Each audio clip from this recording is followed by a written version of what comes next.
Okay, y'all. How's it going? Yeah, it's me again. Today is Wednesday, April 29th, 2020. The time right now is 5:42 p.m. On this segment of Life Through a Microscope, we're going to talk about what I've been promising you guys since the last couple of videos, reincarnation. We're going to talk about reincarnation and how reincarnation and karma pretty much work hand in hand. For those of y'all that don't know what reincarnation means, I'm going to go ahead and just pull it up right now so you guys can hear it for yourself. Because I know sometimes y'all don't like to hear from another person or whatever. You like to see it for yourself. But this is the definition of reincarnation. What is the definition of reincarnation? Here's the definition of reincarnation. The rebirth of a soul in a new body. Reincarnation, the birth of a soul in a new body. Not only that, it also says a person or animal in whom a particular soul is believed to have been reborn. So what I mean by that is, what it means by that, you know how you get those feelings of deja vu? Deja vu is like those feelings like, damn, I did this before, but I just can't. I'm like, damn, this shit feels different. I mean, it's like, I feel the same. I feel this vibe. Like you've been here before, but you can't never put your finger on what's about to happen in the next 3 seconds. You understand? Everybody get that feeling every now and then. You might even get it in a dream or whatever. That's because we possibly were reborn into a whole new soul. And so what I'm going to talk about today is you have to be very, very, very careful in what you do today in this world. Because not only do you have to be careful, if you're not careful, or if you're not that type of good spirited type of person, it can affect your kids, it can affect your grandkids, it can affect a lot of things in the near future. In other words, that's where karma comes in. So it ever asks the question of, I know you be like seeing sometimes you see a person with retardation, or a person that was born with cerebral palsy, or any other of these diseases that's kind of unexplainable to humans, to us, that we're like, why was that person born like this? Everybody have those questions like, damn, I wonder why that person was born like that. It's possible they could have been reborn from some shit that, I'm not saying this is true. I could be wrong, but what if I'm right? I'm saying a person that was born with a stricken disease of cerebral palsy or retardation, they can be a soul from a previous life, from a family member or themselves that done some evil shit. You know, it's possible. It's unexplainable. How could you explain how they were born like that? Why were they born like that? It's not only from no bad experiment from a doctor or a scientist that did some shit and it passed down through the DNA or whatever and caused them to cause the lockup or whatever, be born with all type of deficiencies or whatever the case may be. You never know. It's just something to think about. So it sits on my spirit, and I've been thinking about this for quite some time, for a while, and trying to figure out why were these people born like this, or why were they punished? You could be reborn into that person because your grandfather or your mama or your daddy or sister, brother, somebody done something so evil and so wrong to where now it's passed down to your generation to where you're going to be punished. It's possible, man. You know, it's just something to think about. It's only logical. That's the only logical explanation that come in my soul and my spirit that explains that. Why? So that's why I'm glad, I pray to God and I thank God every single day that I don't have no skeletons in my closet. I don't have to worry about reincarnation and karma coming back to get anybody in my family from something that I did in this lifetime that I possibly could have got away with, because I don't have that type of evil DNA in me, which I'm so glad for. DNA, for those y'all know what DNA is, the medical terminology is deoxyribonucleic acid. You know, it's, some people are just so nasty in this world and evil to where it's going to be handed down. Sometimes the reincarnation part could skip a generation and jump to another generation of your family. You know that's what they were saying about the Kennedys. The world's famous political family, the most powerful, one of the most powerful families in the world, the Kennedys. They would say that their great-grandfather was so evil to where that's why JFK had been assassinated. That's why his brother didn't get assassinated. Then another family member of the Kennedy family died in a plane crash because the pilot fell asleep and all this other stuff. I don't know.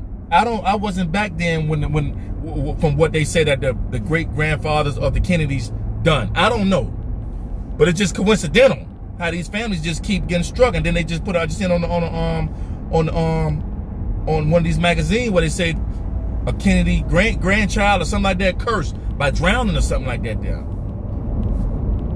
you never know, man. So you got to be careful what you do in this world today, man. Because like I said, it can affect your children. It can affect your great grandchildren, children that you're not even gonna meet in this lifetime. It could get them. So all you evil people that's out there who doing shit and think that you're gonna get away with it, you ain't getting away with it. Trust and believe. You ain't getting nowhere near it. Because like I said, you may think that you're getting away in this lifetime for you, but guess what? You could be reborn into an animal. You know, you might be on a slaughter table now. Now you might be reborn into this cow that's on the slaughter. And you know, when people look on these tapes and like why they treat these animals this way or whatever, you could be that type of person that deserved to get what you got right now and been reborn into that animal who's been abused. I'm not saying it's right to abuse the animals and all that there. So Peter, don't be coming to holler at me, because I'm gonna holler back at your ass. I ain't saying that. I'm just saying it's just something to think about. That you could have been reborn into that, so that's why you probably was abused as that animal or that human being or whatever. It's called karma, and karma and reincarnation work together hand in hand. It's just something to think about. It's only logically common sense, people.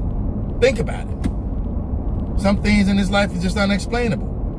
You wonder why the alligator eat up the little puppies and all that stuff, and you think the alligator is the most evil thing or whatever the case may be. A person that was good, if we given that choice. Yeah, that's what I'm talking about. When we die, if we're given that choice by God to come back to this world in another form of an animal or a human being, the people that may have been screwed over through their whole entire life may come back as that gator, that alligator, or that crocodile, and want to eat and just punish all the people that done them wrong, that was reborn into those prey animals, because you're either a predator or a prey. So do you be like, damn, why that alligator did that shit to that damn dog or that cow or that puppy or whatever it is? That's that person that was screwed over, that chose to come back as that killer, that alligator, that crocodile, or whatever it may be. You know, it's just something to think about, people. You know, I was asked a question the other day when I was speaking with someone, and they asked me, if I could be reborn and reincarnated to someone, who would I come back as? Or what would I come back as? That's a very good question that you should ask yourself too. And only you and God can answer that question. I choose to come back as me again. But this time, I want to come back into this world the very moment that I'm born through my mom's womb. I would like to come back as a wealthy person, where I didn't have to go through the struggles and all that stuff that I had to go through to get where I am and where I'm going. You understand? I want to be born with that platinum spoon in my mouth. But as far as reborn, I would love to be reborn as me, because I'm a good-spirited person. I know I cuss a lot, but cuss is just a fucking word. Fuck that. But listen, other than that, I'm a very good person. And I have a lot of people, not a lot of people, but everybody that knows me would tell you that I'm a good-spirited person. You know, despite what others may think and say or whatever, because I won't let you screw me over, or I won't be that dumb bastard that you want me to be, or this slow motherfucker or whatever. Hey, I'll be whatever you want to be. But one thing for certain, and one thing they do know, and they can say, and they will say, this motherfucker's a good man, a good person. Fuck everything else. Overall, don't got no skeletons in his closet, don't have none of that. So I don't have no worries about when it's time for me to go and check in with God. I don't have no worries about what am I going to be reincarnated as, or be this time I'm gonna be a prey. This time I'm gonna be born as that bum, or that, I hate to use that word bum, because one thing for sure, nobody asked to go through hard times in this life, man. You know, and that's one thing that we need to start to understand and look at other people's lives. And nobody asked to go through hard times. You show me one person on this earth out of 7 billion people, ain't counting right now, that asked to go through hard times, and I give you $1 trillion cash deposited into your account effective immediately. Even though I ain't got it yet, but I'm gonna have it. But you show me one person that want to go through this shit. Nobody want to go through the hard times in life, man. So, you know, with that being said, you know, it's just like, Just something to think about. Reincarnation. What or if we will have a choice when it's time for us to go. You know, like I said, be careful what you do in this world these days, man, because it's gonna have some irreversible consequences, not only for you, but for your family and their family tree, and their family tree, and for generations to come, with no ending in sight. That's why I thank God again, man. Thank you, Jesus. Thank you, Lord. Thank you, God. I am the type of person that I serve you. I work for you. I love you. Can't no human being on this earth ever get me to sell my soul. They can't never get me to do nothing that I know is that's dissatisfying to you. I know it, and can't nobody change that. So everything that go along with the evil shit that's in this world, you can't get it. You ain't gonna be able to get me. I'm sorry. You're not gonna make me ever sell my soul for no amount of money. And I love money. I got to have it. But my soul cannot be bought. It cannot be bargained with. It cannot be negotiated with. And that's why my grandchildren and my children, my grandchildren, they great grandchildren, even the children that I'm not even gonna meet in this lifetime, is not gonna have no worries. They're not gonna have to worry about being cursed in no way, shape, or form. But you know, other than that, like I said, man, I just hope that y'all can step back and just think about this, because it's real. Whether you want to accept it or not, it's real, people. But anyway, I'm gonna go ahead and end this video right now. I just had to get that off. Make sure you subscribe to Life Through a Microscope if you want to. You can hit a like button if you want to. It don't matter to me. Like I said, because y'all won't be the determining factor of me getting into heaven. Bitches. Pigs. Poopy pants. All right now. Okay now. Bye-bye then. Bye-bye-bye. Na-na-na. Na-na-na. All righty then.